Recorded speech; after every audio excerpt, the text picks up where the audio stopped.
Según el Instituto Colombiano de Bienestar Familiar, 6.715 menores de edad han sido desvinculados de grupos armados ilegales entre el año 2000 y el 31 de julio de 2019.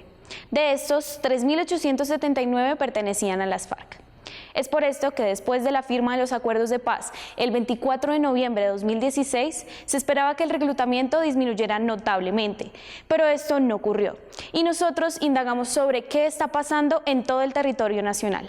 Pensarse que fueron sitios donde se fue las FARC y donde llegó la paz y la tranquilidad es una gran mentira, porque allí continuó el problema, continuó el reclutamiento, continuó la violencia, pero con otros actores. Las narrativas y con las denuncias que hacen las comunidades en esos mismos territorios, y es si se siente un aumento del reclutamiento, si han visto de nuevo situaciones claras de desplazamientos y de confinamientos por razones del reclutamiento, sobre todo en las zonas rurales.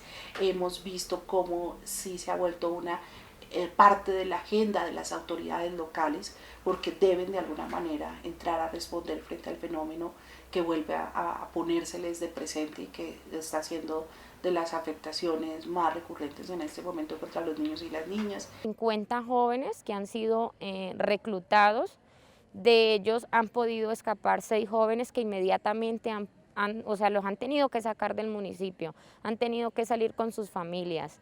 Y son ellos mismos los que manifiestan el número de jovencitos que hay allí, ni estamos hablando de jóvenes, hombres y mujeres, y como el método y todas estas estrategias.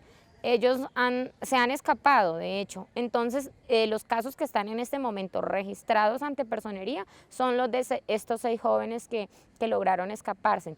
Pero muchos de estos casos, hablamos sobre todo del área rural, de que se llevan a su hijo, lo reclutan, los padres no pueden hacer la denuncia, son obligados por estos grupos a guardar silencio. Digamos que la comunidad usualmente ya no reporta mucho eso, tienen miedo porque además tienen otros hijos o porque los amenazan a los padres que quedan, entonces finalmente no hay esa denuncia, pero sí está pasando y está incrementándose. Entre el año 2017 y lo que va corrido el 2019, hay en curso 1.174 investigaciones por el delito de reclutamiento ilícito de niños por parte de grupos armados ilegales y cerca de 2.600 por el delito de uso de menores de edad en la comisión de ilícitos que vincula, por supuesto, el accionar de estructuras delincuenciales muy ligadas al narcotráfico.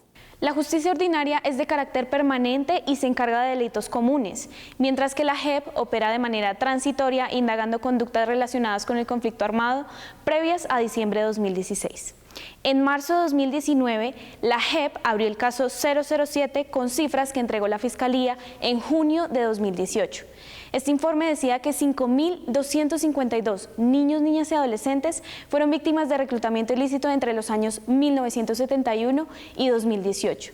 Pero para 2019, según la Fiscalía, la cuenta ya pasaba a las 8.800 víctimas.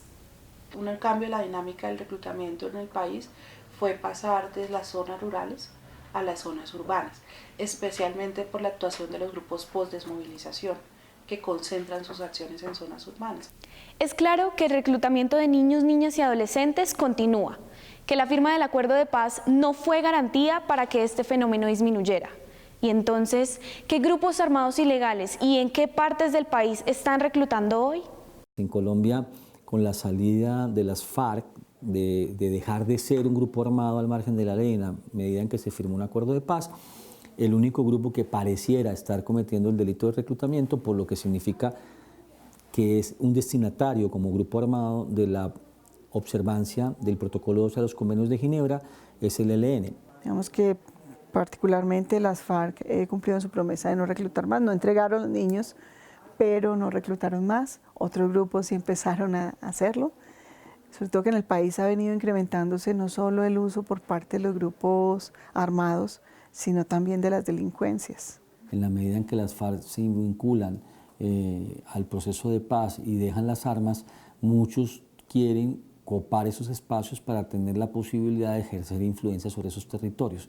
Y hay una disputa territorial entre estructuras del ELN y estructuras del Clan del Golfo en el ánimo de quién se queda con esos lugares como especie de autoridad espuria y pretenden vincular mayor nivel de niños, adolescentes y mujeres a estos cuerpos armados con el ánimo de ensanchar su tropa. Por ejemplo, si uno habla de Tumaco, que hay una convergencia de tantas situaciones en Tumaco, en la zona del Pacífico caucano, uno puede encontrar más el ELN, grupos disidentes de las FARC en esa zona.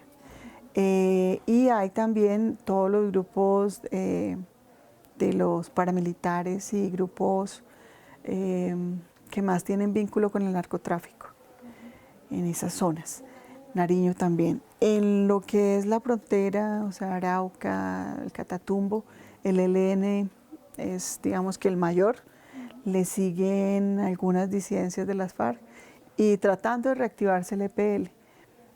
Algunos grupos paramilitares, algunos grupos, pero son, digamos que en menor cantidad. Entonces, por eso depende de la zona del país donde haya determinado influjo. Donde hay costa, pues habrá también el tema del narcotráfico y esto es lo que pasa y por eso convergen todos los grupos y la población civil en la mitad. Entonces estamos hablando allá de toda la parte de Sucumbíos, que es casi la que limita, que es de Nariño, pero limita en la parte del Putumayo con Ecuador y con Lago Agrio de Ecuador. Tenemos toda esta parte de Carchi, Esmeraldas, que es toda la parte que limita con Tumaco, que también hay una cantidad de actividad ilegal muy fuerte, o la que tenemos por el lado de Tulcán en Ecuador y la que tenemos en Ipiales y tenemos en Cumbal y en Panamá, en Nariño, y son situaciones que han sido evidentes de reclutamiento y sobre todo de utilización que están pasando a otro país. Según la Fiscalía, el ICBF, Coalico y la Defensoría del Pueblo, algunas de las razones por las que los niños, niñas y adolescentes ingresan a grupos armados ilegales son: falta de oferta educativa, carencia de recursos económicos, venganza, violencia intrafamiliar, poder que otorga escalar dentro del grupo, fascinación hacia las armas, remuneración económica, sustento alimenticio, entre otras. En conclusión, un evidente abandono estatal de las zonas rurales apartadas y de las zonas periféricas de las ciudades. Politécnico Gran Colombiano.